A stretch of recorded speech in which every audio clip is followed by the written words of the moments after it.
오늘 갑자기 눈이 왔죠. 예.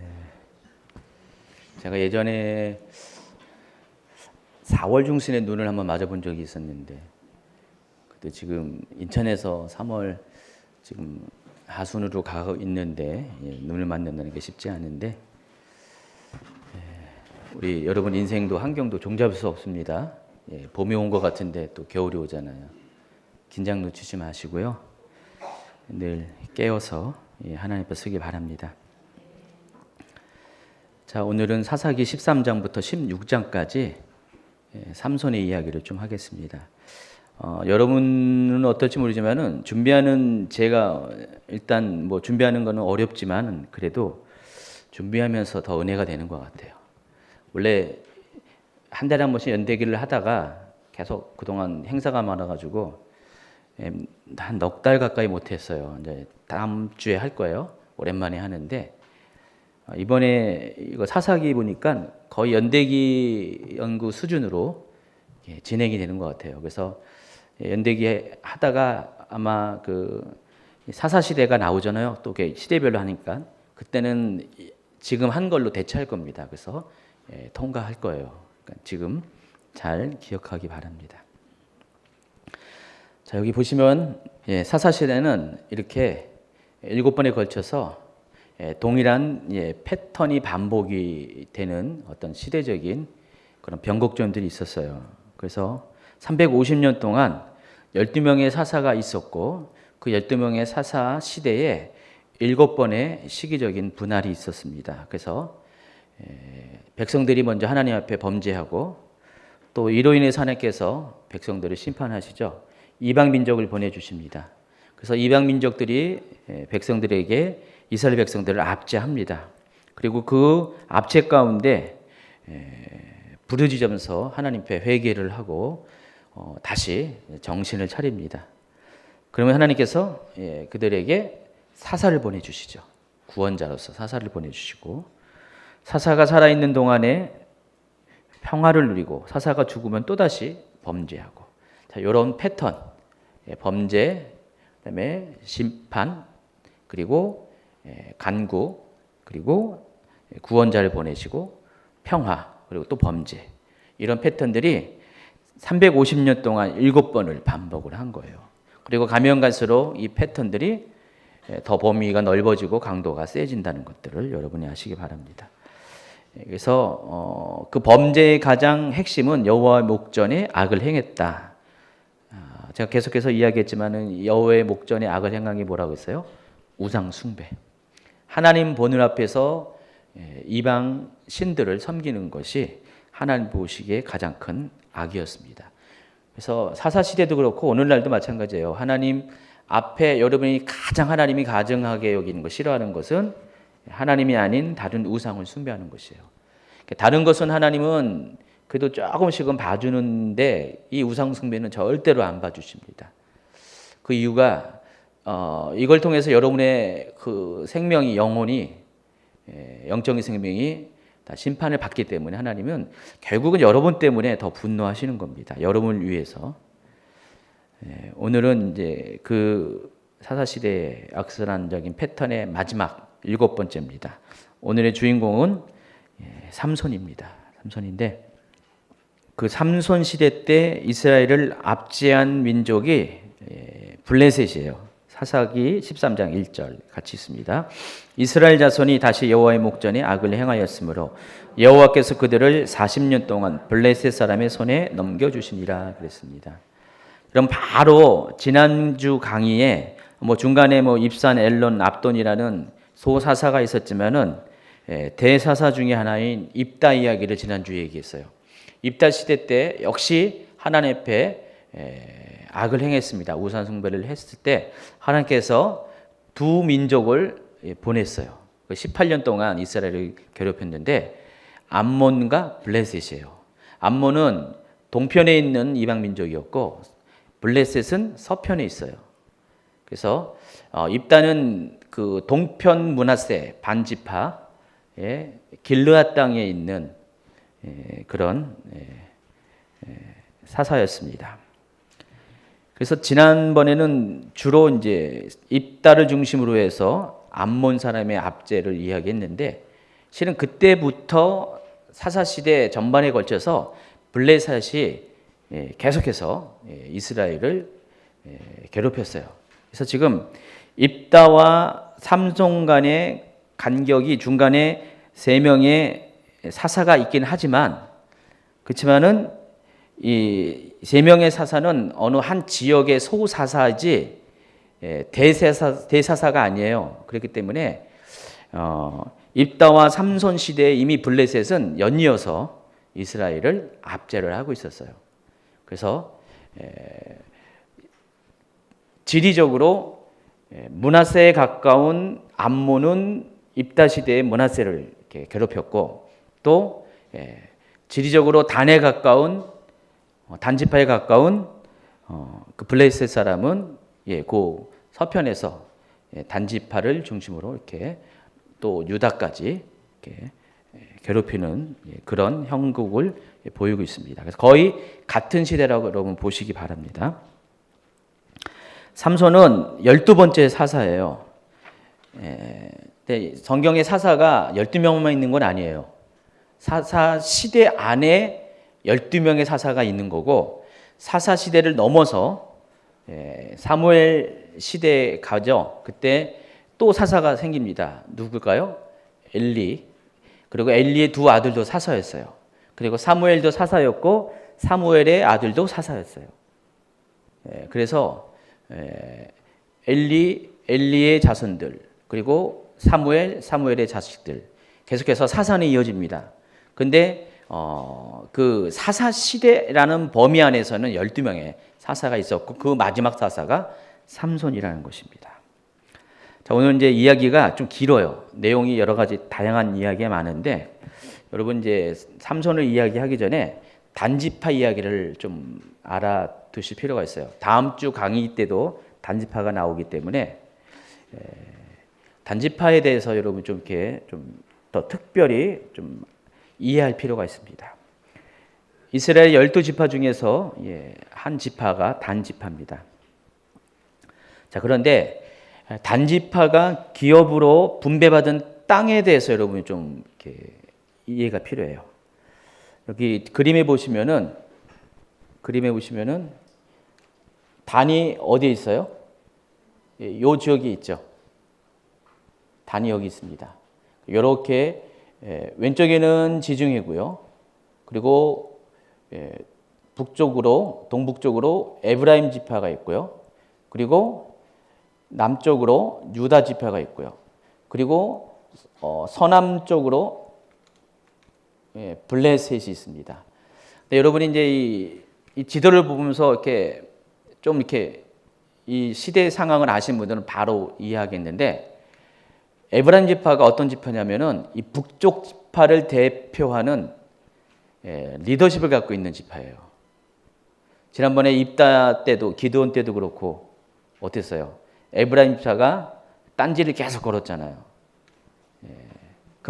왜 그러냐면은 자기의 리더십을 세우기 위해서 그런 거예요. 에브라임 지파가 강한 지파였습니다. 그리고 남쪽을 대표하는 게 유다 지파잖아요. 베냐민은 별로 힘이 없었어요. 그리고 또 블레셋이라는 아주 또 강력한 그런 족속이 있었습니다. 여러분, 이스라엘이 거의 대부분의 그 가나안 원래 토박이 족속들은 다 점령을 했잖아요. 복속시켰는데 블레셋만큼은 복속시키지 못했어요. 블레셋은 다윗 시대에 가서야 비로소 무릎을 꿇습니다. 앞으로 더 시간이 더 오랜 시간, 100~200년 후에 가서야, 100년 정도 후에 가서야 블레셋이 무릎 꿇습니다. 왜 블레셋이 강하냐면은, 블레셋은 땅만 갖고는 넓은 땅이 아니었어요. 이 정도밖에 안 됐어요. 물론 이 땅은 굉장히 이 팔레스틴 지역에서 굉장히 좋은 땅이에요. 여기를 가리켜서 블레셋 평야라 그래요. 이스라엘은 남북도 이렇게 긴 것도 아니지만 동서 길이도 굉장히 짧아요. 짧은 데는 40km에서 또 긴 데는 60km 정도. 그 정도밖에 길지가 않습니다. 우리나라가 동서가 어떻게 되죠? 인천에서 저 강릉까지 가면은 한 200, 한 몇십 킬로 가죠. 근데 그거에 한 4분의 1, 5분의 1밖에 안 되는 좁은 땅덩어리입니다. 그래서 이스라엘의 지형에 보면 이렇게 이쪽으로 해안을 따라서 평야들이 쫙 있어요. 해안 평야라 그래요. 그래서 여기에 이제 밑에 블레셋 평야가 있고 여기 뭐 샤론 평야 쭉쭉 해가지고 평야들이 올라가는데 이 땅이 블레셋 땅 쪽이 가장 평야지대가 넓어요. 이 폭이 넓어요. 여기 가면 갈수록 폭이 좁아져요. 그리고 산들이 많습니다. 그래서 이스라엘에서 이 팔레스틴에서 가장 농사를 잘 되는 데가 어디냐? 블레셋 평야예요. 그리고 위쪽에 여러분 이렇게 드보라 얘기할 때 이스라엘 평야, 요쪽에 있는 이스라엘 평야, 갈멜산 바로 옆쪽에 있는 이 두 곳이 땅이 가장 기름진 땅이에요. 여기는 산도 없고 굉장히 넓은 평야지대예요. 그래서 이 블레셋 족속이 이 지역을 차지하고 있었어요. 그래서 여기를 지명 자체가 블레셋 평야라고 불렀어요. 가장 좋은 땅, 가장 핵심적인 땅을 차지하고 있었죠. 근데 이 블레셋 사람들이 왜 이 땅을 차지하고 그것을 지켜낼 수 있었을까? 한 가지 특징이 있었는데 블레셋은 당시에 철기 문명을 갖고 있었어요. 다른 이스라엘 지파들은 아직까지 청동기예요. 청동기. 청동기는 구리죠. 철기 문명은 쇠예요. 그러면 청동기로 된 무기하고 철기 무기로 싸우면 어떻게 되겠어요? 쇠로 한번 치면 청동기가 찌그러지겠죠. 게임이 안 되는 거죠. 그래서 블레셋은 수가 적음에도 불구하고 여전히 강대국의 반열에 이 팔레스타인 땅에서 강대국으로 존재했었습니다. 블레셋은 모두 5개의 도시국가로 이렇게 형성이 됐어요. 도시국가의 연합체예요. 블레셋이. 근데 이 블레셋이 바로 단족속과 국경을 이렇게 접하고 있는 것이에요. 에브라임이나 유다는 같은 민족이기 때문에 뭐 단지파를 해치거나 그러지 않죠. 근데 이 블레셋 같은 경우는 그렇지가 않습니다. 그래서 이 단지파는 지금 이렇게 지정학적으로 굉장히 애매한 위치에 있었던 거예요. 우리나라가 지금 주변에 중국이 있죠. 러시아가 있죠. 밑에 일본이 있죠. 또 대양 넘어서 미국이 또 이쪽으로 영향을 주죠. 그래서 우리나라도 지정학적으로 굉장히 강대국 틈에 끼어 있는 나라예요. 지금 단이 그런 형태라는 것입니다. 그리고 이 단지파가 또 뭐가 문제가 있냐면은 단지파가 있는 지역이 단지파가 있는 데가 요 셰펠라라는 아주 특별한 지형 안에 있어요. 셰펠라라고 들어봤나요? 셰펠라. 이게 이제 히브리어로 평지라는 뜻입니다. 낮은 땅이라는 뜻이에요. 이 셰펠라 지역이 어디냐면은 해안 지역이 있고 이쪽에 위에부터 쭉 이렇게 세계 그다음에 베델 그리고 예루살렘 이런 식으로 여기가 이게 그 위에서 산지가 쫙 이어져 내려와요. 이렇게 여기 보면 이렇게 지형 자체가 여기가 좀 이렇게 둥거선이 있죠. 여기가 보통 700m 산지가 저 북에서부터 쭉 흘러내립니다. 마치 등뼈처럼 이렇게 산지가 쫙 있고요. 왼쪽으로는 해안지대가 있고요. 여기를 이어지는 지역이 세펠라라는 지역이에요. 세펠라라는 지형입니다. 그래서 세펠라는 고도 한 300에서 600m 정도 그런 고도에 위치하고 있어요. 그래서 제가 이거를 여러분이 알기 쉽게 설명하면은 우리나라를 생각하면 돼요. 한반도가 지형의 특징이 동고서저라 그래요. 뭐 사회과 시간에 배웠죠? 안 배웠나요? 동쪽은 높고 서쪽은 낮다. 그러니까 서쪽은 바다부터 해수면 시작해가지고 쭉 이렇게 올라가죠. 이렇게 올라가는 그런 형태예요. 이런 식으로 있어요. 한국도 지금 우리가 여기 인천이 있잖아요. 인천에서부터 쭉 해가지고 여기가 대관령. 그 밑에가 강릉. 그쵸? 그리고 중간에가 어느 정도 되겠어요? 원주 정도. 그래서 지형이 이렇게 완만하게 올라가다가 높은 산맥에서 뚝 떨어져가지고 급격하게 경사가 져가지고 여기도 해안가가 있어요. 우리나라처럼 이렇게 이스라엘도 지형이 이런 식으로 자르면 이렇게 비슷해요. 그래서 여기 평야지대에서 쭉 올라가면은 예루살렘 같은 게 760m거든요.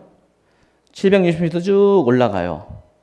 그리고 급격하게 고도가 낮아지면서 여기 사해 같은 경우는 마이너스 399m. 급격한 경사를 갖고 있어요. 근데 이 셰펠라 지형이 왜 독특하냐면은 이스라엘에서는 비가 오면은 이 지중해에서부터 구름이 딱 떠요. 구름이 떠가지고 멀리서 보면은 여기서부터 구름이 이제 보여요. 그럼 구름이 모여가지고 이렇게 옵니다. 이렇게 동쪽으로 구름이 옵니다. 구름이 오다가 어디서 비가 내리냐면은 여기서 내려요. 비가 여기 높은 산에 딱 걸려가지고요. 여기서 비를 쫙 내리고요. 이쪽 유다 광야 쪽에서는 비가 안 내려요. 그래서 예루살렘 가보면은 한 도시 안에서 서쪽하고 동쪽이 완전히 지형이 달라요. 예루살렘 그 정상 부분에서 딱 보면은 여기는 숲이 있는데 여기는 완전히 광야지대예요. 여기 비가 안 와요. 여기서 다 구름이 여기서 멈춰가지고 비를 다 여기서 쏟아내요. 근데 여기서 비가 많이 오면 이 산지 지형인데 비가 흘러갈 거 아니에요. 어디로 흘러가겠어요? 일부는 유다 광야로 흘러가가지고 요단강하고 사이로 들어가는데 그 골짜기를 따라서. 그러나 대부분의 비는 이쪽으로 다 스며들어요. 왼쪽으로, 서편으로. 그래서 이 비가 내리죠. 이렇게 비가 쭉 내려가지고 들어가가지고 지하로 들어가가지고 이 비가 어디로 나오냐면은 요 세펠라 지역으로 나와버려요. 그래서 산지정에서 많은 비가 내릴 때 이 비가 모아져가지고 지하로 들어가가지고 서편으로 이동해가지고 세펠라 지역에 나오기 때문에 여기는 뭐가 많냐면은 샘이 많아요. 물이 많습니다.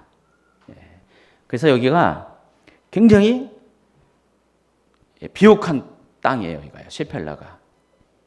여기가 바로 셰펠라 지역인데 셰펠라 지역은 수십 개의 골짜기들이 있어요. 이렇게 여기서부터 이렇게 밑으로 내려가는 골짜기가 있는데 그 중에서 5개의 골짜기가 아주 유명해요. 아얄론 골짜기. 어디서 많이 들어보지 않았어요? 전투 장면에 나오죠. 그리고 소렉 골짜기. 오늘 활동 무대가 여기 소렉입니다. 그리고 엘라 골짜기. 그다음에 구브린 골짜기, 라기스 골짜기. 골짜기가 많긴 많은데 그 중에서 가장 큰 골짜기가 이 5개 골짜기예요. 셰펠라 지역에 있는 5개 골짜기예요. 그래서 요 골짜기를 중심으로 해가지고 물이 엄청 많은 거예요. 땅이 비옥해요. 그래서 아까 11번 슬라이드가 그거예요. 세 번째 골짜기인 엘라 골짜기. 그러니까 이쪽으로 쭉 가면은 예루살렘이 나오는데 예루살렘에서부터 내린 비가 이쪽으로 흘러 타고 내려와가지고 이 골짜기를 타고 내려가지고 이 골짜기 주변을 비옥한 농지로 만들었어요. 여기가 골짜기예요, 여기가. 여러분이 지금 이제 이스라엘 가면은 이 골짜기를 중심으로 해가지고 이쪽에서부터 예루살렘으로 가는 도로들이 다 이렇게 만들어져 있어요. 여기가 지금은 항공 사진이거든요. 지금도 이렇게 비옥한 농경지가 형성이 돼 있어요. 제가 예전에 셰펠레 지역을 한번 갔었어요. 저 북에서부터 쭉 내려오면서 골짜기들을 좀 몇 개 지나갔는데 느낌이 꼭 한국 같았어요. 거기 있는 주변에 나무들, 밭, 뭐 이런 것들이 꼭 한국의 농촌을 보는 느낌이었어요. 이스라엘이 아닌 것 같다. 그런 느낌이었어요. 여기 셰팔라 지역이 바로 이런 특징이 있어요. 그래서 셰팔라는 농사도 엄청 잘 돼요. 그래서 옛날부터 여기는 샘이 많고 땅이 좋아가지고 좁은 지역인데도 많은 사람들이 밀집돼서 살았어요. 유다 강양 같은 경우는 인구밀도가 너무 낮죠. 사람이 거의 안 살죠. 근데 여기는 인구밀도가 굉장히 높아요. 왜냐면 사람 살기 좋은 곳이기 때문에 물도 많고 농토도 좋고 날씨도 상대적으로 좋고 그러니까 여기 사람들이 굉장히 많이 살았어요. 이 골짜기가 또 어떤 역할을 하냐? 이 해안지대에서 이쪽 여기를 이제 족장의 길이라 그래요. 여기 이 루트를 족장의 길. 옛날에 아브라함 때부터 쭉 이렇게 타고 내려왔죠. 아브라함, 이삭, 야곱이 왔다 갔다 했던 길을 해서 족장의 길이라 그래요. 그래서 여기가 도로예요, 일종의. 지금도 도로가 있습니다. 근데 요 해안지대에서 이쪽으로 가려면 반드시 타고 가야 될 길이 있습니다. 교통로. 이게 바로 이 골짜기들이에요. 이 5개의 골짜기가 메인 도로가 된 거예요. 아까 엘라 골짜기 보시면은 거기에 도로가 하나 있잖아요. 그런 식으로 이쪽으로 갈 때는 반드시 요 도로들을 타고 가야 돼요. 특별히 오늘 나오는 요 소렉 골짜기, 또 엘라 골짜기 같은 경우는 이 골짜기 중에서도 예루살렘으로 또 베들레헴으로 가는 주요 교통로가 되어 있습니다. 제가 이거 왜 설명하냐? 단지파 이야기하면서 설명하는 이유가 있습니다. 자, 이러다 보니까 어떻게 해요? 단지파는 주변에 강대국, 쉽게 표현하면 강대국 사이에 끼어 있었죠. 완전히 새우등처럼 끼어 있고요. 그리고 여기가 워낙에 농경지로서 비옥한 곳이라서 사람들이 살고 싶어 하는 곳이에요. 다시 말해서 차지하고 싶어 하는 곳이라는 것이에요. 또 거기에다가 해안 평야에서 이쪽으로 족장의 길로 넘어가는 교통의 요지예요. 이 길을 따라 가야 된다는 말이에요. 그러니까 옛날부터 이쪽에 있는 강대국이 이 남쪽에 이집트에 공격을 하려면 물론 저 위에서 해안길 따라 오는 경우도 있지만은 이쪽으로 왔다가 이 족장의 길 따라 왔다가 이 골짜기를 따라 가지고 해안지대로 갑니다. 그래서 여기가 전쟁이 많았어요. 옛날부터 전쟁이 많았어요. 그래서 여러분 르호보암인가요? 르호보암 시대 때 르호보암이 왕이 되면서 이 지역에 수십 개의 요새를 세웁니다. 요새를 세워가지고 이 이집트의 공격을 막아내기 위해서 수십 개의 요새를 세워요. 군사 시설을 세우는데 다 거기가 이런 골짜기를 중심으로 해서 그런 어떤 교통의 요지에 세웁니다. 자, 이러다 보니까 다시 이제 원래 이제 단지파 얘기다면은 단지파가 단지파가 이제 요쪽에 이제 이 땅을 이제 이렇게 기업으로 이렇게 받은 겁니다. 이 땅을 기업으로 받았음에도 불구하고 제대로 자기 땅을 차지해 본 적이 없어요. 차지해 본 적이 없고 맨날 이리 쓸리고 저리 쓸리고 특별히 블레셋에 밀려 다니다 보니까 자기 땅을 차지 못하는 딴 지파들은 전부 다 거기 있는 그 가나안 족속들을 다 몰아내고 자기들이 이제 거기 터전을 잡고 대대손손 살았는데 이 단지파만큼은 여기서 살 수가 없는 거예요. 그래서 단지파가 어떤 선택을 했냐? 단지파가 이 북쪽 지역으로 이동을 합니다. 그게 여러분 강의 한 4페이지 바로 단지파가 원래 여기 살았는데 저 북쪽에 여기 그러니까 이스라엘의 모든 지파의 경계를 벗어난 끝쪽에 이쪽으로 이동을 합니다. 크게 보실까요? 바로 여기. 원래는 여기가 라이스라는 지명을 갖고 있고요. 이방 민족이 살고 있었어요. 하나님이 여기까지는 이스라엘 주지 않았어요.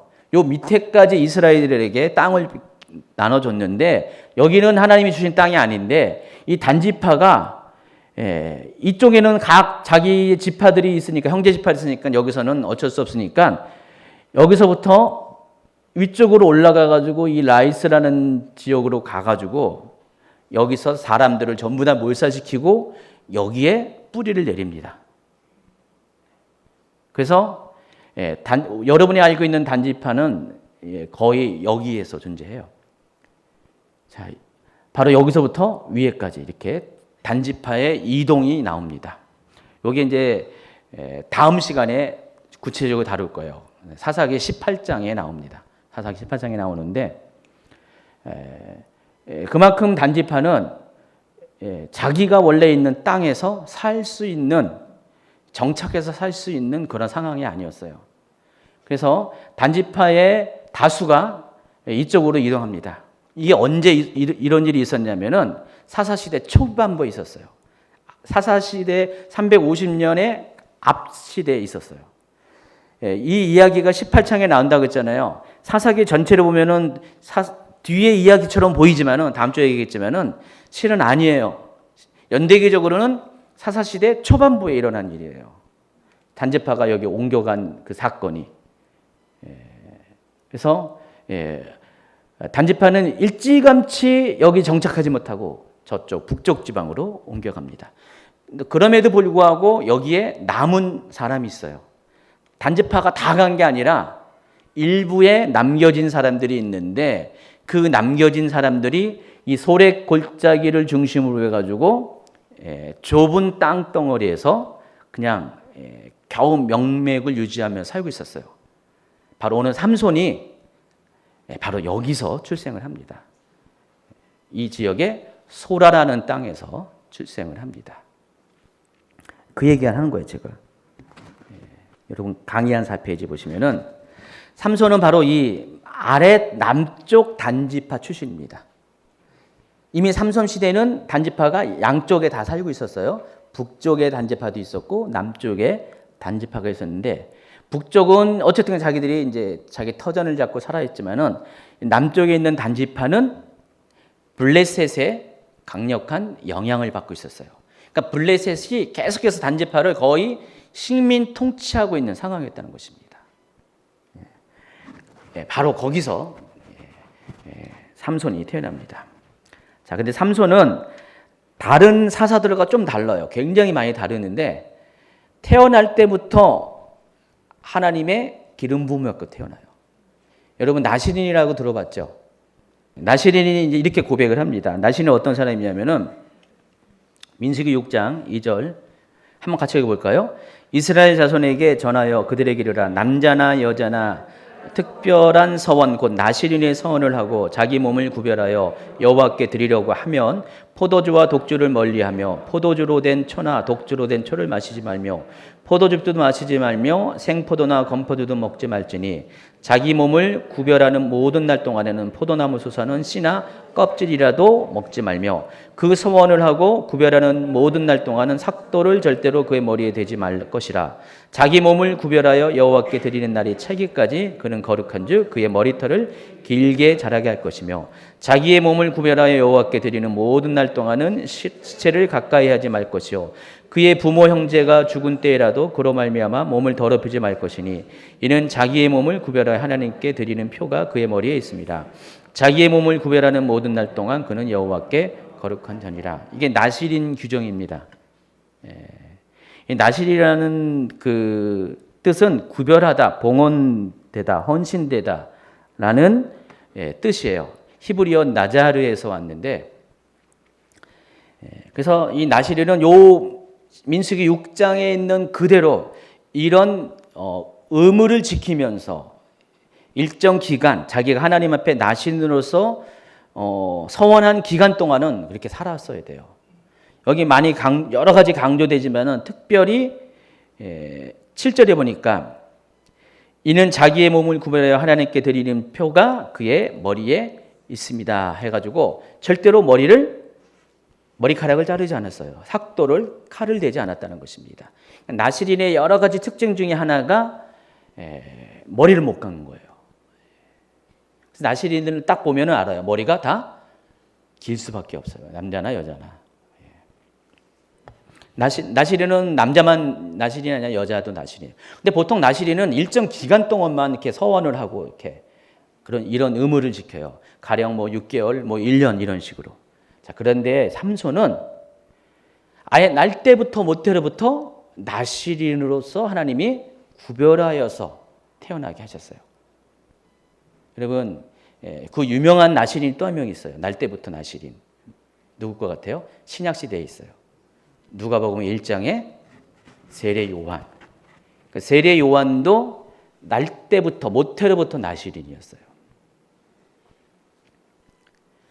그래서 모태로부터 나시린이라는 것은 하나님이 특별히 그 사람의 인생을 하나님이 그 사람을 통해서 일하시고자 하는 어떤 특별한 목적을 위해서 그를 이렇게 모태로부터 이렇게 구별시켜 주신 것이에요. 삼손은 그런 사람이라는 것입니다. 다른 사사들은 날 때부터 모태로부터 그런 특별한 구별된 선택을 받은 게 아니었어요. 어떻게 그냥 뭐 농사 짓다가 그냥 소몰다가 그러다가 어느 날 갑자기 하나님이 그에게 임하셔가지고요 사사가 되게 하신 경우가 대부분이잖아요. 근데 삼손만큼 아주 특별했어요. 삼손은 처음부터 하나님의 영에 의해서 삼손을 나시린으로서 불렀다는 것입니다. 그리고 일정 기간이 아니라 평생을 태어나서부터 죽을 때까지 삼손은 나시린으로서 하나님께서 그를 구별시켰다는 것입니다. 근데 그 목적이 뭐냐? 블레셋으로부터 이스라엘을 구원할 사사로 세우기 위해서. 그러니까 삼손은 출생부터 모태로부터 아예 그 목적을 가지고 태어났어요. 세례 요한은 출생 때부터 그 목적이 뭐였죠? 주의 길을 예비하기 위한 것. 그래서 이 구약의 삼손은 굉장히 중요한 인물입니다. 자, 그런데 또 아이러니하게 삼손은 머리에 삭도를 대지 말라는 그 규정 외에는 다 안 지켰어요. 또 나시린의 규정을 또 안 지켜요. 참 희한해요. 머리는 안 잘랐어요. 근데 딴 건 다 했어요. 그래서 삼손은 좀 또 그런 면에서 좀 특이해요. 근데 그것도 하나님이 이유가 있어서 그러한 삶을 살게 했다는 것들을 좀 이따 보겠습니다. 어쨌든 삼손이 나시린으로 택정함을 받은 이유가 이스라엘 민족을 블레셋의 압제로부터 구원하기 위한 데스티니, 숙명이 있었다는 것입니다. 그리고 누구보다 삼손 자신이 이것을 알았어요. 여러분, 삼손이 이방 여인하고 결혼합니다. 딥나로 내려가가지고 이방 여인하고 결혼하는데 그 부모가 당연히 뜯어 말리죠. 어떻게 너는 이스라엘 중에 여자가 없길래 어떻게 이방 여인과 결혼하냐? 부모가 뜯어 말리죠. 자, 그런데 삼손이 그렇게 한 이유가 있어요. 14장 4절에 보니까 한번 읽어볼까요? 그때 블레셋 사람이 이스라엘을 다스린 까닭에 삼손이 틈을 타서 블레셋 사람을 치려 하였으나 그의 부모는 이 일이 여호와께 나온 것을 알지 못하였다 그랬습니다. 그러니까 삼손은 자기의 데스티니가 뭔지를 알았어요. 알았기 때문에 일반적인 나시린으로서는 그렇게 하지 말았어야 되는데 처음부터 구별된 삶을 살았어야 되는데 그럼에도 불구하고 그렇게 해야지 블레셋을 심판할 수 있는 어떤 기회를 잡을 것이라고 해서 일부러 삼손은 이방 여인과 결혼까지 감행을 합니다. 그 삼손은 출생으로부터 죽음에 이르는 전 과정에 이스라엘 민족을 블레셋의 압제로부터 구원하기 위한 하나님의 계획과 섭리 가운데 태어났고 그렇게 살았다는 것을 아시기 바랍니다. 그래서 삼손은 제가 삼손의 수태고지 많이 들어보죠. 예수님의 뭐 천주교에서 많이 그런 얘기 하잖아요. 이렇게 이런 사람이 태어날 거다 하고 천사가 와서 미리 탄생을 예언하죠. 특별히 예수님의 탄생의 경우도 가브리엘 천사가 와가지고 예수님의 탄생을 이야기했고 또 세례 요한도 똑같이 가브리엘 천사가 왔죠. 마찬가지로 삼손도 하나님께서 여호와의 사자를 보내서, 그래서 여기 이 여호와의 사자가 과연 누굴까? 가브리엘일까? 또 어떤 사람은 구약에 나타난 예수님일 것이다. 뭐 여러 가지 추측을 하는데, 어쨌든 하나님의 뜻을 전하기 위해서 하나님한테 가장 가까운 어떤 존재, 그게 예수님일 수도 있고, 또 어쩌면 가브리엘 천사도 있고, 보내서 그 삼손의 부모에게 삼손이라는 아들이 태어날 것을 미리 이야기해 줍니다. 그래서 13장 5절 한번 보세요.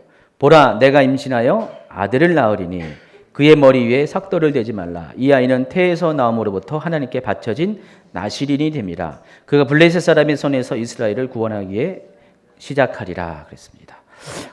보라, 내가 임신하여, 말투가 굉장히 비슷하잖아요.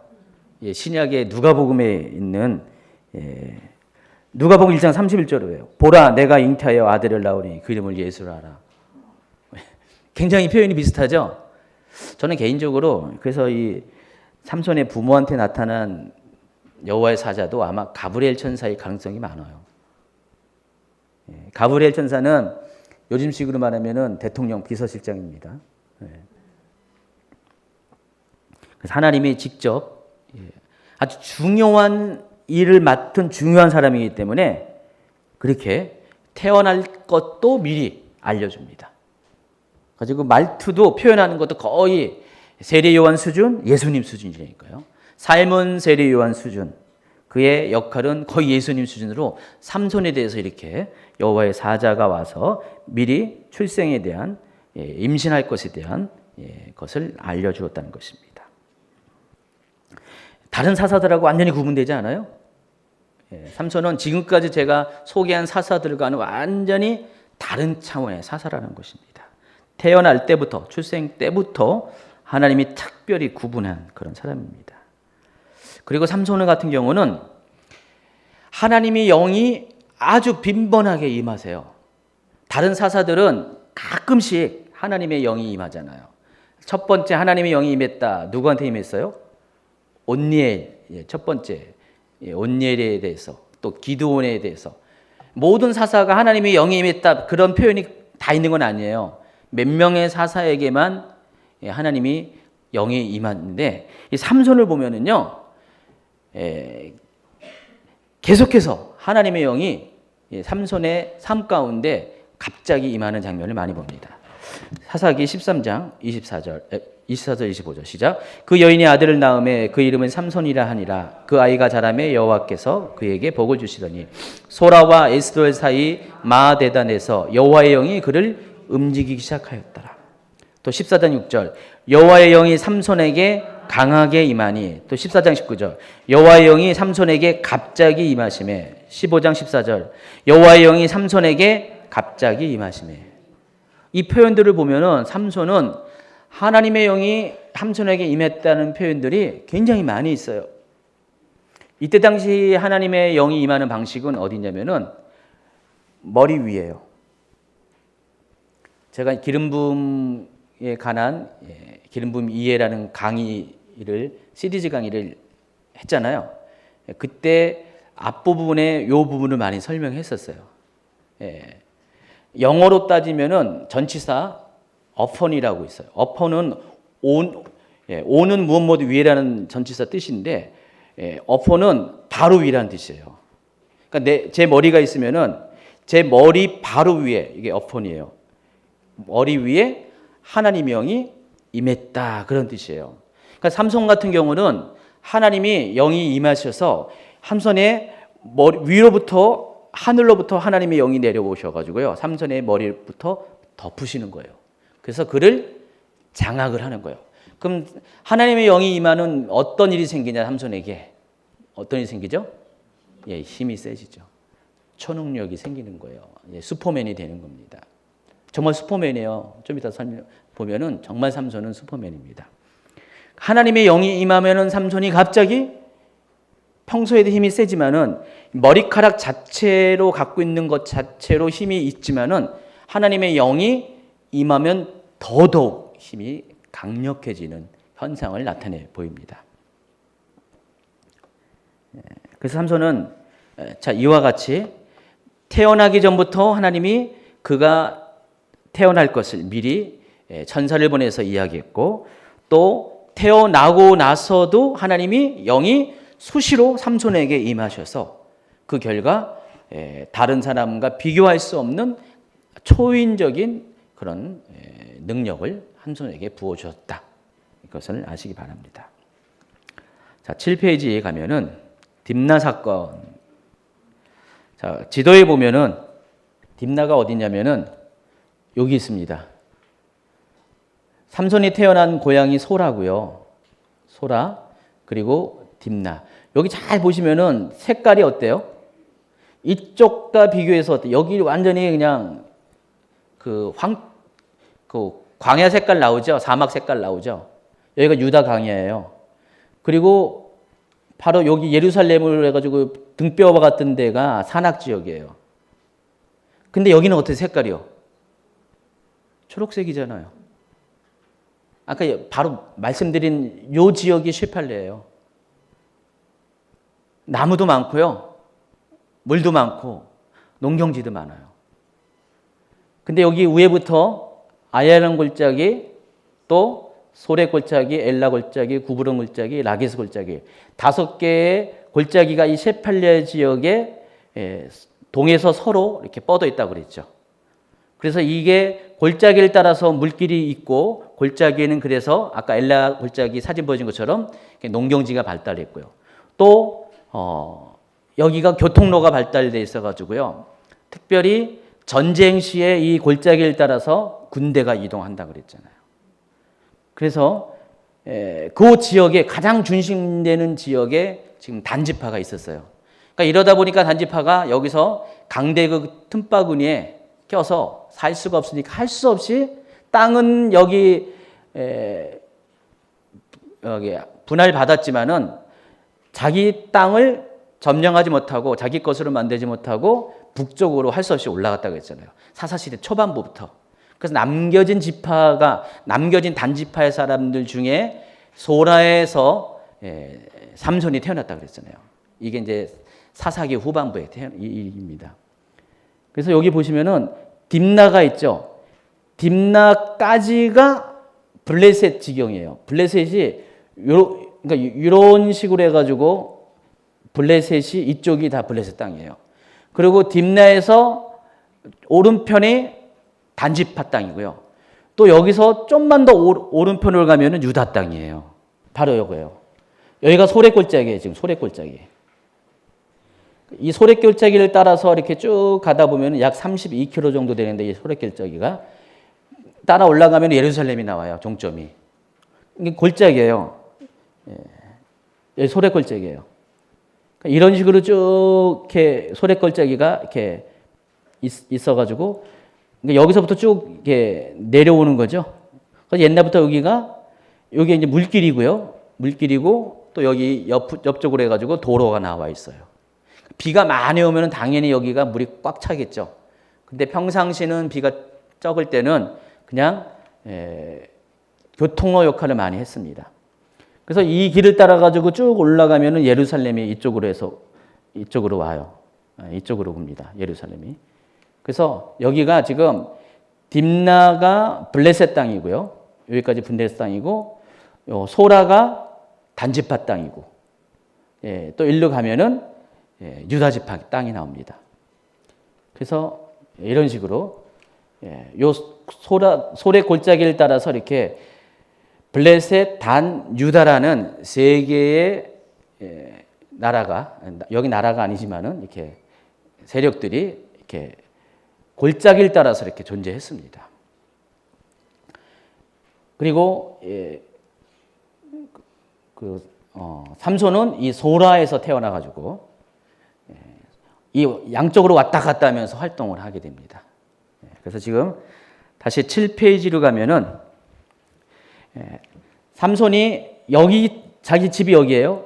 여기서 자라나다가 어느 날 청년이 되었을 때 딥나로 내려갑니다. 소래 골짜기를 따라서 길이 여기 있으니까 따라 쭉 내려가는데 여기가 무슨 땅이에요? 블레셋 땅입니다. 그러니까 블레셋 지경으로 땅으로 내려가가지고 블레셋 사람의 딸들 중에서 한 여자를 보고 올라와서 자기 부모에게 말하여 이르되 내가 딥나에서 블레셋 사람의 딸 중에서 한 여자를 보았사오니 이제 그를 맞이하여 내 아내로 삼게 하소서 하며, 아까 얘기했어요. 그의 부모가 그에게 이르되 내 형제들의 딸들 중에나 내 백성 중에 어찌 여자가 없어서 내가 할례 받지 아니한 블레셋 사람에게 가서 아내를 맞으려 하느냐 하니 삼손이 그의 아버지에게 이르되 내가 그 여자를 좋아하오니 나를 위하여 그 여자를 데려오소서라고 했습니다.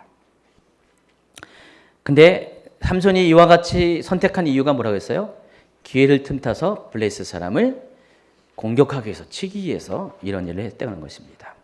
4절입니다. 그때 블레셋 사람이 이스라엘 다스린 까닭에 삼손이 틈을 타서 블레셋 사람을 치려 함이었으나 그의 부모는 이 일이 여호와께로부터 나온 것을 알지 못하였더라 하겠습니다. 그리고 나서 삼손이 본격적으로 활동을 하는데 14장 5절을 보세요. 삼손이 그의 부모와 함께 딥나에 내려가 딥나의 포도원에 이른즉 젊은 사자가 그를 보고 소리 지르는지라 여호와의 영이 삼손에게 강하기만이 그가 손에 아무것도 없이 그 사자를 염소 새끼를 찢는 것 같이 찢었으나 그는 자기가 행한 일을 부모에게 알리지 아니하였더라. 사진 보시면은 삼손이 사자 입을, 저는 저걸 보면서 와, 사자가 너무 불쌍하다. 불쌍하지 않아요? 여러분 사자 여기 무슨 다큐 프로그램 보면 사자 엄청 크잖아요. 이 턱 힘이 대단하잖아요. 이 턱 이걸로 입으로 아무리 자기보다 두세 배 큰 짐승도 목을 딱 물면은 꼼짝 못해요. 근데 그 입을 삼손이 여기 입의 힘이 엄청 강한데 삼손이 그 입을 붙잡고 지금 벌리고 있는 거예요. 지금 사자가 아주 그냥 너무 괴로워가지고 삼손 때문에. 이거 정말 잘 그렸어요. 삼손이 머리도 일곱 가닥으로 뗐는데 이것도 잘 묘사했고요. 누가 그린지 잘 그렸어요. 그리고 삼손이 사자를 입을 찢어 죽입니다. 말도 안 되는 거잖아요. 사람으로서는 불가능한데 여호와의 영이 삼손에게 강하게 임하니까 삼손에게 초능력이 생긴 거죠. 그래서 사자를 죽입니다. 그리고 나서 그 일이 있은 후에 삼손이 그 딥나의 블레셋 여인에게로 갑니다. 보통 그때 당시 결혼식을 하면은 일주일 동안 잔치를 벌였어요. 혼인잔치가 있습니다. 그때는 신랑의 친구와 신부의 친구들이 같이 모여서 결혼식을 축하를 합니다. 이때 블레셋 여인의 아버지, 그러니까 삼손의 장인 된 사람이, 삼손은 어디 출신이에요 지금? 단지파 출신, 이스라엘 출신이니까 그 사람들 다 삼손의 친구를 데려올 수는 없잖아요. 그러니까 자기 블레셋 주민 중에, 딥나의 주민 중에 삼손 또래의 젊은이들을 신랑 들러리로 30명을 선택해가지고 들러리를 쓰게 한 겁니다. 그런데 삼손이 그 혼인잔치를 하면서 그 30명의 들러리에게 퀴즈를 내요. 수수께끼를 냅니다. 어떤 수수께끼를 냅니까? 14절. 삼손이 그들에게 이르되 먹는 자에게서 먹는 것이 나오고 강한 자에게서 단 것이 남았느니라. 이게 뭐냐라고 풀라는 수수께끼를 하는 거예요. 그래서 만약에 이것을 그들이 풀어내면은 삼손이 배옷 30벌과 겉옷 30벌을 그들에게 주겠다. 근데 만약에 그들이 풀지 못하면, 일주일 내에 풀지 못하면은 거꾸로 그것을 삼손에게 달라는 것입니다. 삼손이 옷이 필요해서 그랬을까요? 아닙니다. 아까 4절에서 이야기한 것처럼 삼손이 틈을 타서 블레셋 사람을 치려 함이었더라. 이 계획이 있어가지고 어떤 건슬을 만드는 것입니다. 그래서 이것을 수수께끼를 냅니다. 근데 이거는 삼손밖에 몰라요. 왜냐하면 사자를 죽인 그 사건을 통해서 아이디어를 얻었기 때문에 아무도 몰라요. 삼손밖에 모르는 사건이에요. 그걸 수수께끼를 냅니다. 근데 그 신랑 들러리들이 30명이 며칠이 지나도 도저히 이것을 풀 수가 없는 거예요. 풀 수가 없으니까 어떻게 했냐면은 그 삼손의 아내 될 여인에게 겁박을 하는 것이에요. 삼손이 이런 수수께끼를 냈는데 자기들이 못 풀잖아요. 이제 혼인잔치가 끝날 무렵에 다가오니까 이거 안 풀리면은 자기들이 삼손에게 그 겉옷을 줘야 됩니다. 당시 겉옷은 그냥 이런 옷 수준이 아니라 굉장히 값어치가 있는 재산 목록이었어요. 어떤 사람에게는 재산 목록이 1호가 겉옷이었습니다. 그때 당시에. 그래서 그들이 그것을 빼앗길 것 같은 불안감이 드니까 삼손의 아내에게 이렇게 말합니다. 15절 일곱째 날에 이르러 그들이 삼손의 아내에게 이르되 너는 내 남편을 깨어 그 수수께끼를 우리에게 알려달라 하라. 그렇지 않으면 너와 내 아버지의 집을 불사르리라. 너희가 우리의 소유를 빼앗고자 하여 우리를 청한 것이 아니냐? 그렇지 아니하냐? 이들 입장에서는 그럴 수밖에 없어요. 지금 그 여인의 아버지가 전혀 삼손과 연관이 없는 자기들을 들러리로 신랑 들러리로 초청을 해서 좀 자리를 메꿔달라는 거잖아요. 근데 갑자기 뚱딴지 같이 삼손이 수수께끼를 내고 수수께끼를 응했더니 이거는 풀 수 없는 수수께끼예요. 생각해 보니까 우리 재산을 빼앗으려고 계략을 꾸민 것이 아니냐 하면서 겁박을 합니다. 그랬더니 삼손의 아내가 삼손에게 울면서 말합니다. 7절 7일 동안 그들이 잔치할 때 그의 아내가 그 앞에서 울며 그에게 강요함으로 일곱째 날에는 그가 그의 아내에게 수수께끼를 알려주며 그의 아내가 그것을 자기 백성들에게 알려주었더라. 삼손을 보면 여기서부터 여인에게 너무 약해요. 여자가 자꾸만 이렇게 막 울고 불고 얘기 안 해주면 나 사랑 안 하는 거 아니냐고 하면서 막 그렇게 하면은 삼손은 그냥 넘어가요. 오늘 보면은 삼손은 계속 여자한테 당합니다. 3번에 걸쳐서 여자 이야기가 스캔들이 있습니다.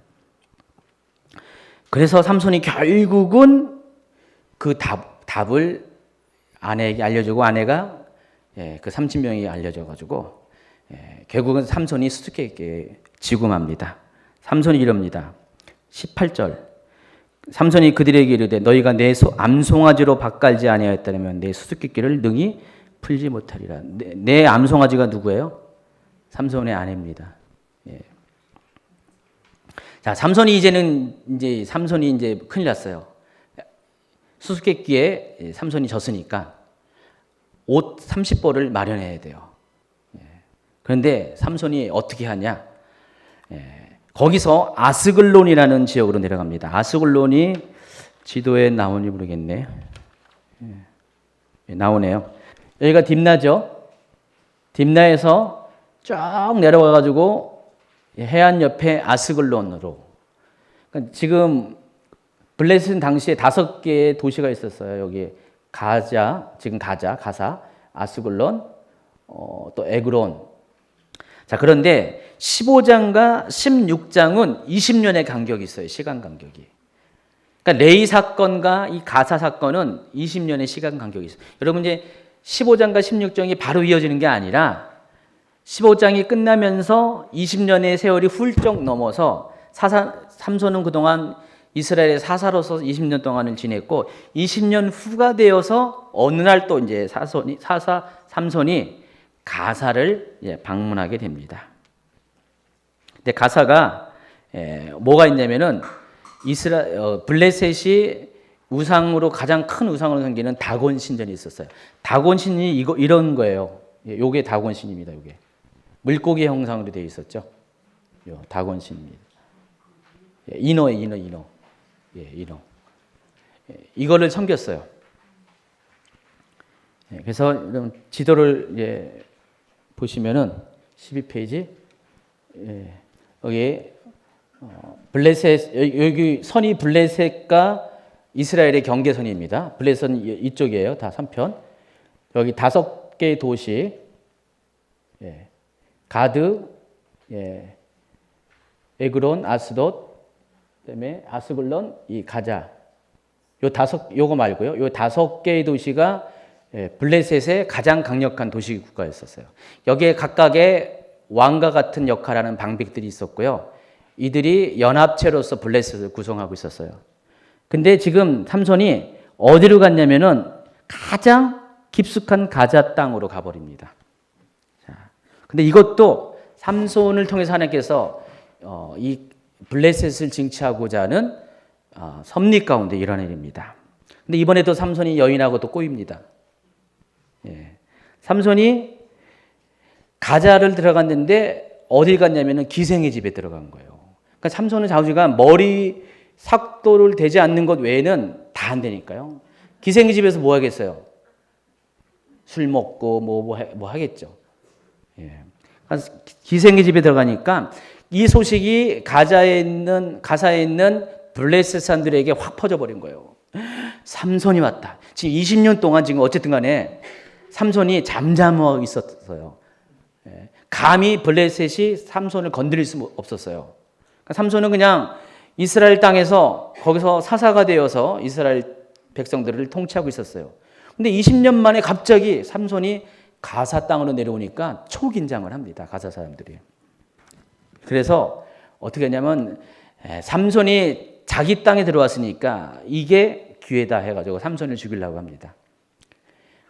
그냥 덤비지 못하고 삼손이 잠들어 있을 새벽 시간에 삼손을 잡아서 죽이려고 합니다. 그 이야기가 16장 1절 2절 시작. 삼손이 가사에 가서 거기서 한 기생을 보고 그에게 들어갔더니 가사 사람들에게 삼손이 왔다고 알려지매 그들이 곧 그를 에워싸고 밤새도록 성문에 매복하고 밤새도록 조용히 하며 이르기를 새벽이 되거든 그를 죽이리라 하였느니라. 왠지 알겠죠? 삼손이 무서워서. 근데 삼손이 이번에도 그들의 계획을 좌절시킵니다. 삼손이 잠을 안 자고요. 새벽까지 머무르지 않고 밤중에 일어나가지고 그냥 가버리는 거예요. 근데 그냥 가지 않고 바로 가자 성읍에 있는 여기 보이죠? 여기 가자 군인들 보이죠? 경비병들. 가자 성읍을 들고 나가는 그 가장 중앙에 있는 문 두짝을 띈 거예요. 그 다음에 문설주. 여기는 표현이 안 되는데 문설주. 그리고 두 빗장. 여러분 이게 말이나 돼요 이걸? 그렇게 문이 엄청 육중할 거 아니에요. 전쟁을 대비해서 이거를 떼어가지고요. 어디로 가냐면은 헤브론으로 가져갑니다. 가사에서 헤브론까지 60km예요. 60km 거리인데 그 먼 거리를 지금 어깨에다 메고 어깨에다 메고 문빗장을 아마 여기다 끼겠죠. 여러분 할 수 있겠어요? 도저히 사람으로서는 불가능한 일을 합니다. 근데 삼손이 이렇게 했어요. 왜 그럴 것 같아요? 지금 가사 사람들의 블레셋 사람 입장에 보면은 이거는 완전히 수치를 주는 겁니다. 자존심을 뭉기는 거죠.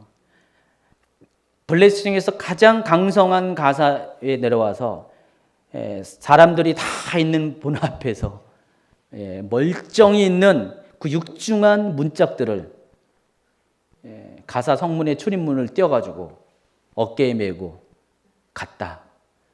이것을 봤을 거 아니에요. 사람들이 입이 안 다물어졌을 것 같아요. 근데 어떻게 건들 수가 없어요. 잘못하면 어떻게 해요? 이걸 가지고 휘두를 수가 있잖아요. 20년 전에 소 턱뼈를 가지고 1000명을 죽인 그 무용담. 그것을 다 경험했고요. 블레셋 사람들에게 삼손은 굉장히 트라우마였어요. 전전긍긍하면서 건들 수도 없고 삼손이 잠자는 틈을 타서 죽여야 되는데 잠도 안 자고 밤중에 삼손이 지금 이것 때문에 온 거예요. 실은 삼손이 이거 와가지고 이거 떼어가지고 헤브론으로 갑니다. 헤브론은 어디 땅이죠? 유다 땅이죠. 자기 딥나루 간 것도 아니고 유다 땅으로 갑니다. 그리고 이제 시간이 또 이제 흘러갑니다. 이 사건이 있은 다음에 삼손이 다시 원래 자기가 살고 있는 소래골짜기 아까 셰펠라 지역의 두 번째 골짜기 소래골짜기에 딥나가 있었고 바로 옆에 소라가 있었고 삼손의 고향 그리고 오른쪽에 유다 지파에 속한 레이가 있었다고 그랬죠. 그 소래골짜기에서 한 여인을 만납니다. 운명적으로 만납니다. 이름이 들릴라입니다. 들릴라. 근데 들릴라는 뭐가 들릴까봐 그런 뜻이 아니라 원래 이름의 뜻이 매달아둔 먹이라는 뜻이에요. 미끼예요. 들릴라의 그 원래 뜻이, 이름의 뜻이 미끼라는 뜻이에요. 하나님이 지금 삼손이 지금 여인을 지금 만나고 딥나에서도 만났고 가사에서도 만나는데 심지어 삼손의 엄마 이름도 안 나오는데 소개 안 했는데 이 들릴라만큼은 이름을 소개하고 있어요. 왜 소개했을 것 같아요? 하나님이 성경에 이름에 중요한 의미가 있기 때문에, 그리고 그 이름대로 이 여인이 그런 역할을 했기 때문에, 그래서 이 여인의 이름은 소개합니다. 들릴라. 그래서 사사기 16장 4절을 이렇게 읽으면 돼요. 이후에 삼손이 소래골짜기에 매달아둔 먹이라 이름하는 여인을 사랑하며. 삼손이 미끼를 사랑했다, 그런 뜻이에요. 삼손은 참 특이해요. 미끼를 사랑했습니다. 근데 아마 이 들릴라의 집은 소래골짜기에 어딘가 있으면 아마 딥나에 있을 가능성이 많이 있어요. 14페이지 보세요. 자, 이때 이제 드디어 블레셋 사람들에게 기회가 왔습니다. 삼손에 대해서 그동안 트라우마가 많았고, 엄청나게 고민을 하고 있었는데 이들에게 기회가 찾아온 거예요. 왜냐하면 들릴라는 자기의 블레셋 사람 여인이었으니까. 그래서 들릴라를 또 삼손이 너무너무 사랑했어요. 그래서 그 들릴라에게 방백들이 올라가서 삼손의 힘의 근원을 알아내라고 그에게 들릴라에게 제안을 합니다. 어떻게 제안을 합니까? 당연히 돈으로 하겠죠. 은 1,100개씩을 준다고 그랬습니다. 은 1,100개가 요즘 시세로 하면 3억 5천만 원이에요. 우리가 각각 은 1,100개씩, 우리가 각각 3억 5천만 원씩 준다. 블레셋 방백들이 지금 5개 도시의 방백들이 갔을 거 아니에요. 그러면 이 여자는 이것만 잘하면 어떻게 돼요? 17억 5천만 원 버는 거예요. 여러분 같으면 하겠어요, 안 하겠어요?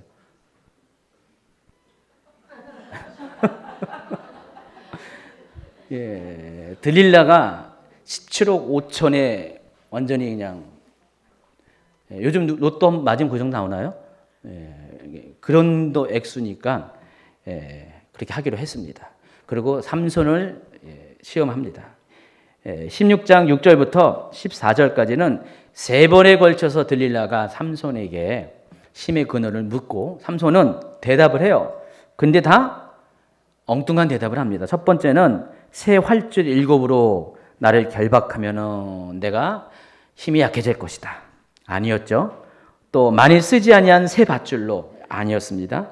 또 머리털 7가닥을 배실에 날실에 섞어 짜면은, 그러니까 그 삼손이 머리가 이제 7가닥의 머리가 이렇게 묶어 있는데 이거를 배틀의 날씨라고 같이 섞어서 짜면은 자기가 힘이 없어질 것이다.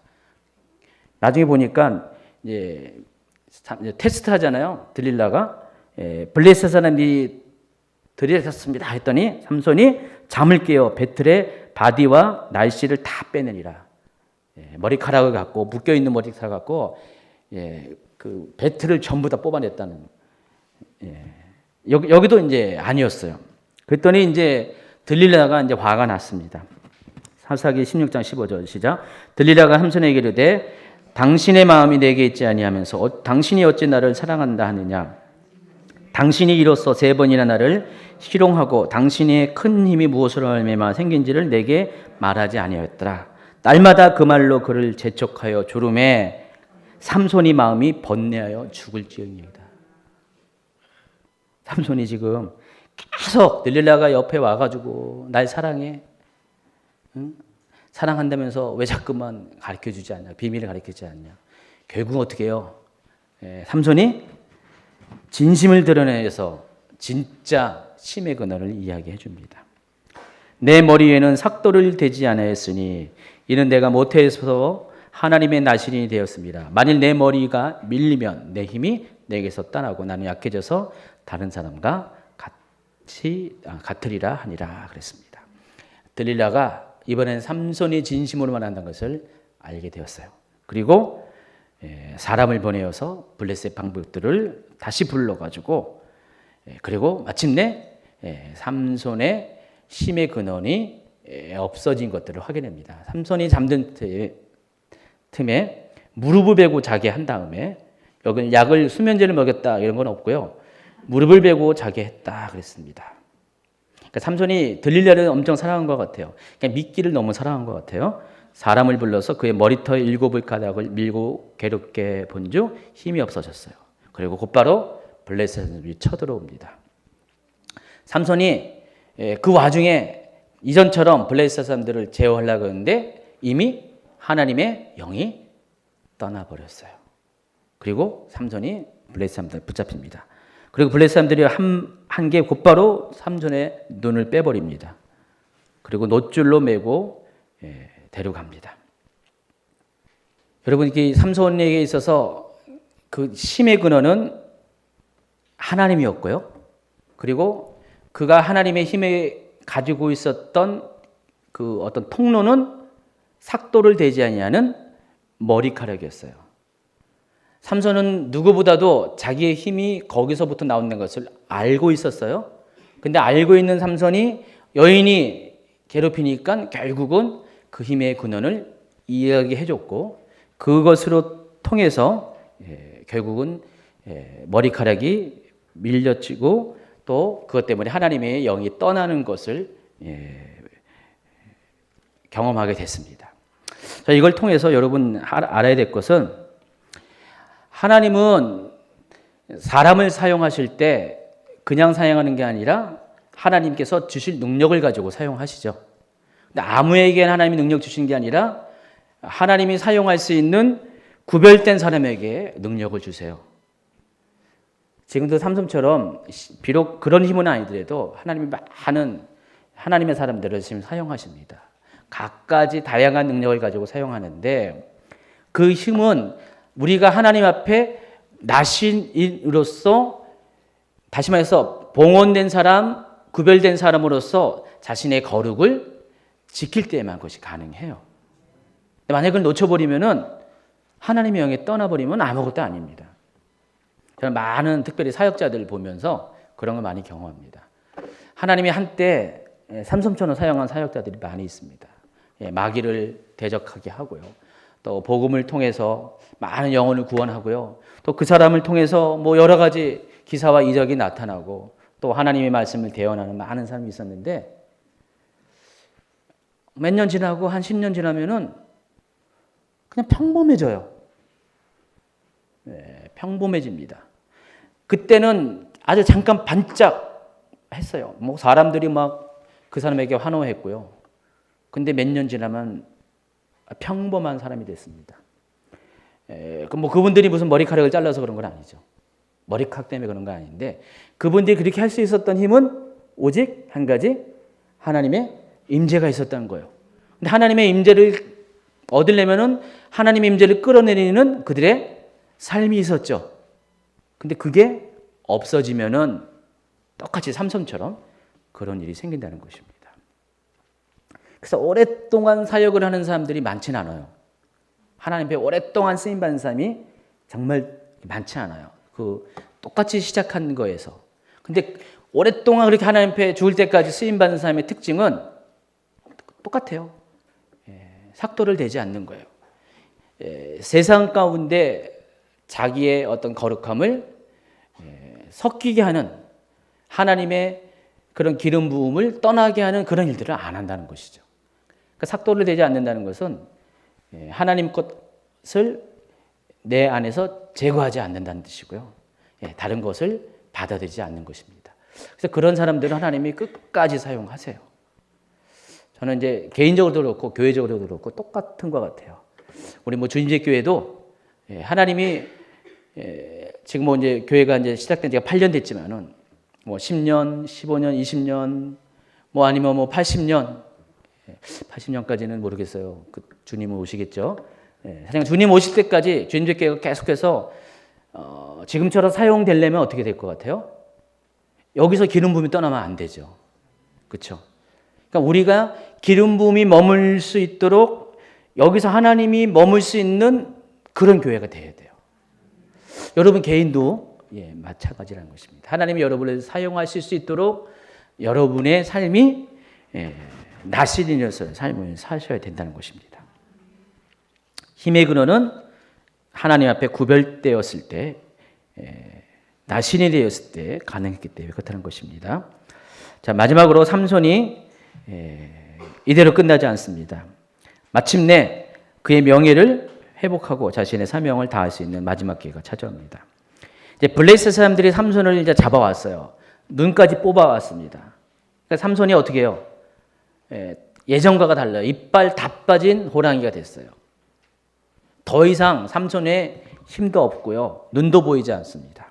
그래서 블레셋 사람들이 그토록 삼손이 자기들을 괴롭혔던 바로 그 장소, 바로 가자 지역으로 그를 데려갑니다. 그리고 거기에 다곤 신전이 있었는데 오늘 여기 보니까 약 3,000명이 거기 모였다고 했어요. 그리고 블레셋의 아주 중요한 사람들 다 모여 있었어요. 그러니까 블레셋 사람들이라면 삼손에 대해서 일을 가고 있었는데 깊은 상처가 있었는데 그들의 상처를 한 번에 해소시키기 위해서 삼손을 끌고 나와서 조롱거리로 사용합니다. 막 재주를 부리게 합니다. 삼손이 거기를 마다하지 않고 순응합니다. 그리고 삼손이 그렇게 한 이유가 있습니다. 16장 26절. 삼손이 자기 손을 붙든 소녀에게 이르되 나에게 이 집을 버틴 기둥을 찾아 그것을 의지하게 하리라 그랬습니다. 그 집에는 남녀가 가득하니 블레셋의 모든 방백들도 거기에 있고 지붕에 있는 남녀도 3,000명 가량이라 그랬습니다. 그리고 삼손이 28절에 여호와께 부르짖어 이르되 주 여호와여 구하옵나니 나를 생각하옵소서. 하나님이여 구하옵나니 이번만 나를 강하게 하사 나의 돈을 뺀 블레셋 사람에게 원수를 단번에 갚게 하옵소서 하고 삼손이 집을 버틴 두 기둥 가운데 하나는 왼손으로 하나는 오른손으로 껴 의지하고 삼손이 이르되 블레셋 사람과 함께 죽기를 원하노라 하고 힘을 다하여 몸을 굽히매 그 집이 무너져 그 안에 있는 모든 방백들과 온 백성에게 덮이니 삼손이 죽을 때에 죽인 자가 살았을 때에 죽인 자보다 더욱 많았더라 그랬습니다. 삼손이 그동안에 머리가 자랐었어요. 이 머리가 자랐다는 건 뭐죠? 기름 부음이 다시 임할 수 있는 거룩함이 준비됐다는 것입니다. 여러분도 하나님 앞에 기름 부음이 다시 돌아올 수 있도록 여러분의 삶이 거룩해지면은 하나님은 또 여러분에게 임해요. 제가 예전에 기름 부음 그 이해라는 강해 속에서 기름 부음은 떠날 수도 있고 소멸될 수도 있고 다시 찾아올 수 있다고 기름 부음 원리 중에 하나를 설명했어요. 여러분이 하나님 앞에 온전하게 거룩한 사람이 구별된 삶을 살면은 성령은 여러분이 거룩하지 못하면 떠나시기도 하지만 다시 거룩함을 회복하면 성령은 다시 여러분에게 찾아오신다는 것이에요. 삼손이 그런 것이에요. 삼손의 삶 가운데 하나님이 그와 날 때부터 뱃속에 있을 때부터 성령이 함께 하셨고 자라는 과정에 사역 과정 가운데 하나님의 영이 항상 삼손에게 임했지만은 그가 삭도를 머리에 댔을 때 그러니까 기름 부음을 받을 수 있는 모든 거룩함의 근거가 없어질 때 기름 부음은 떠났지만은 다시 그가 회복하였을 때 하나님은 다시 그를 만나 주셨다는 것입니다. 어쨌든 이 일로 인해서 블레셋 사람들에게 치명적인 그런 사건이 됩니다. 3,000명이 죽었다. 단지 3,000명만 죽은 게 아니에요. 이 3,000명은 어떤 사람이냐면은 당시 블레셋 5개 국가 중에서 국가에 있는 가장 귀족층들이 다 모인 거예요, 지금. 그러니까 삼손을 보기 위해서 거기 사람이 많았을 거 아니에요. 특별히 선별된 3,000명만 온 거예요. 아무나 온 게 아닐 거 아니에요. 그러니까 리더들이 다 온 거예요. 근데 그 3,000명이 한꺼번에 죽었어요. 5개 도시의 방백들도 다 통치자도 다 죽어버리니까 블레셋이 어떻게 돼요? 힘을 잃어버립니다.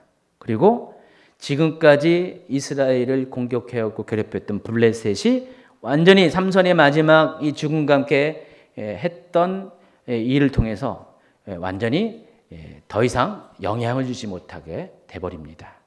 결국 삼손은 혼자 해서 시작해가지고 혼자 죽음을 통해가지고 이스라엘 백성을 구원하는 아주 특별한 사사가 되었다는 것입니다. 삼손이 이렇게 특별해요. 일반 다른 사사들하고는 완전히 다른 차원의 삶을 살았다는 것입니다. 여러분 삼손의 삶을 보면 굉장히 이해가 안 가잖아요. 여인에게 계속 속아 넘어지고요. 또 말도 안 되는 그런 정말 이렇게 이상한 행동을 하고요. 나신으로서 머리 자르는 것 외에는 다 안 지키는 그런 불경건한 삶을 다 살았어요. 근데 그 모든 것들도 하나님께서 허락하셨고 하나님께서 삼손을 사용하시는 방법 중에 하나였다는 것입니다. 그래서 이게 모든 것이 하나님의 섭리였어요. 그러니까 사사기 시대에 보면은 다양한 사람들, 다양한 방식을 통해서 하나님은 하나님의 역사를 이루어 가신 것을 알 수가 있습니다. 근데 이 삼손 시대 이후부터는요, 사사들의 역할이 그때부터 달라져요. 이 전까지는 사사들이 어떤 사람들이었어요? 다 일상의 삶에서 갑자기 하나님의 부름받은 사람이었죠. 근데 삼손 이후로는요, 그 다음에 엘리, 그 다음에 사무엘, 다 어떤 사람이었어요? 엘리는 누구였어요? 제사장이었고요. 사무엘은 제사장 겸 선지자였어요. 그러니까 일반적인 사람이 아니라 삼손 이후부터는 하나님이 그 사사를 택하실 때 일반 삶에서 데려온 게 아니라 하나님 앞에 처음부터 구별된 삶을 살아가는 사람 중에서 사사를 세웠다는 것을 알 수가 있어요. 그러니까 계속해서 역사가 그렇게 흘러간다는 것입니다. 그러니까 지금 사사 시대는 과도기였어요. 하나님이 임재하실 때도 어떨 때는 하나님 스스로 나타나시고 어떨 때는 천사를 보내시고 어떨 때는 선지자를 보내시고 하나님 스스로도 가도기적인 여러 가지 방식으로 만나 주셨는데 점점 시간이 갈수록 하나님의 방식이 분명해지고 구체화진다는 것입니다.